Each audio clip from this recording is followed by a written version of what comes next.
ভাই এইরকম মানুষকে কী করা উচিত আপনারাই বলেন। একটা মানুষ হয়ে পশুর সাথে যে কাজটা করছে সেটা আসলে অনেক দুঃখের বিষয়। কারণ এটা জানোয়ারের সাথে একটা জানোয়ার এইরকম করে, কিন্তু সে মানুষ হয়ে এইভাবে এটা জানোয়ারের সাথে এটা করলো। তার ঘরে কি বউ বাচ্চা নাই?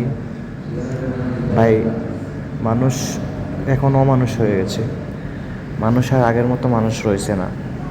দেখেন ভিডিওটা, একটা কুকুরের সাথে সে সহবাস করছে। এটা তো কোনো মানুষের কাতারের ভিতরে এটা পড়ে না। তাকে কী করা উচিত আপনারাই বলেন। এইরকম একটা মানুষকে আমার মনে হয় ফাঁসিতে ঝুলিয়ে দেওয়া উচিত।